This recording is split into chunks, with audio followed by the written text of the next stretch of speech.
Welcome to Money Talk with Tiff, a podcast where we discuss everything money from tips and tricks to current events. Follow me on my journey to become debt-free and meet other cool people along the way. I am your host, Tiffany Grant. Now let's talk money. Ooh, budgets. This is like my favorite topic ever. I love budgeting. I love teaching people about budgets. And you know what? Without a budget, you really can't get to any of the next steps of financial independence or financial freedom because you have to know how your money is coming in and then going out. If you don't know how that's happening, you could have all these little, I like to use the ship analogy. So let's say we're on a ship and you have all these little holes in your boat that you don't even know exist. That's where your budget comes into play, because then you can nail down what those little holes are where your money is just sucking out and it's just going. You don't know where it's going. With a budget, you're tracking every single transaction. So you know exactly where it's going. So you don't have all those little holes in your boat, which is making your ship sink. So for me, budgeting is like the pillar of financial independence and financial freedom. So let's go ahead and get into how I do my own budgeting, and maybe it'll help you get started. Nobody's perfect. I'll just preface this by saying that. And what one person does may not work for the next person. So that's one thing that I do when I talk to people about money.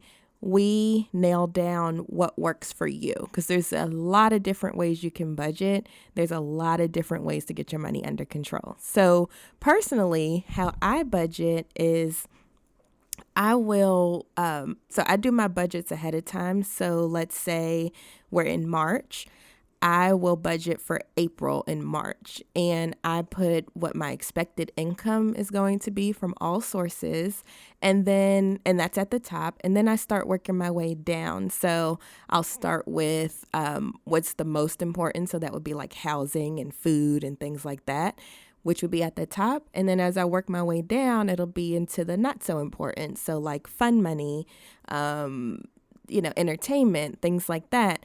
That starts going down the list. And the reason I do that is so if it ever gets tight where my income is not what I thought it would be, I can start cutting from the bottom up. And there's no extra thought process on what needs to go. I just start at the bottom and then cut until I get it to where it's reasonable. So I also use percentages. So I feel like a certain percentage of my income should be used towards housing. A certain percentage should be used towards food. A certain percentage should be used towards anything else. So I make sure that when I'm budgeting, I stay within those percentages, because I feel like if I go outside my percentage range, then it's either I'm spending too much in that category, or I may not be spending enough in that category. So that's basically how I set up my budget. Now, going into the line items, of course, you want to have everything broken out. So don't just clump all credit card debt into one category called debt. No, that's not how it works. You break down each and every credit card, each and every expense category. So let's say you go out to eat every so often, but then you also go to the grocery stores. That would be two different line items. It's not going to be one that just says food, because then if you clump things together, you don't know if, let's say, most of your food budget was spent in restaurants instead of the grocery store. So you're actually paying more. You don't know that. And so the more detailed and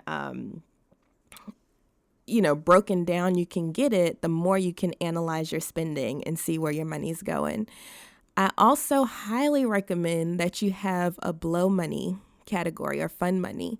And that's just money where, maybe one day your friend's like, oh, let's go out and do this thing that we didn't plan for ahead of time. You have that money available so you can give yourself permission to enjoy some of your money. So I highly recommend that. I like to think of budgets, and I feel like this will help people kind of wrap their head around the concept a little more. I feel like budgets give you permission. I don't see it as, taking, I don't see it as depriving yourself. Let's put it that way. I see it as giving you permission to spend. So just a quick story. Not too long ago, I needed some new shoes because if you know me in person, I wear my clothes until they're no more because I'm very frugal and I don't like spending money on, there's certain things I like spending money on, and clothing is not one of them. So I was like, oh, I need some new shoes because these are like, literally coming apart. And I'm like, oh, but if I spend money on shoes, then I can't pay my debt that I really want to pay this month, like the extra, because of course I'm on my journey to be debt free by 30. I have to really hit it hard. So I'm like, dang, this might derail my progress if I get some shoes and this, that, and the other. Now you may be saying, Tiffany, you're really overthinking that, which it may be valid. Maybe I was really overthinking that, but this is where the budget came into play. So I have always had a clothing line item. I rarely used it, but it was always in my budget. So I'm like, if I ever need some clothes, it's there. The money's there. So this particular time, I'm like, dang, I really need some shoes. And DSW just sent me some coupons. This would be a perfect opportunity. And I looked at my budget and I'm like, Tiffany, you have the money sitting there waiting for you.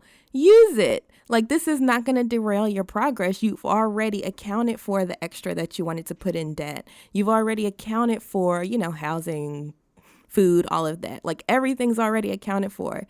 You buying this pair of shoes is already in your budget, so use it. So I went ahead and used my coupon, got 2 pairs of shoes for like $20, and I didn't go over budget. So that's why I tell people it's more of permission than depriving yourself. So if you look at budgeting that way, it may make it a little easier for you. And then also, it takes about a good 3 months to get a good working budget. Don't think that you're just going to blow it out of the park the first month, because the chances of that happening are really slim.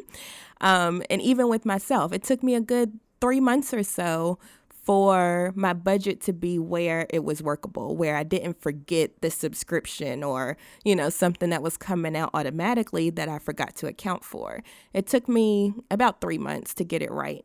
And once you get it right, then it becomes a game. So you're like, oh, I wonder how much more I can put in savings this month, or how much more I can put on my debt this month, or how much more I can save in the grocery store, or whatever the case is. For me, it becomes a game because I am slightly competitive.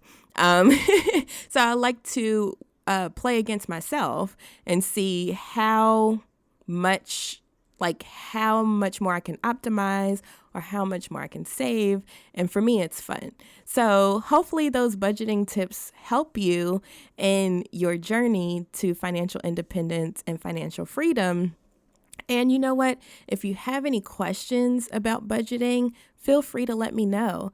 I have, you can go on my website and, submit a question or whatever, and I can help you. If you're like, hey, Tiffany, this budgeting thing is just not working for me, just let me know and I can shoot you some other ideas, and we'll probably talk about more in the podcast.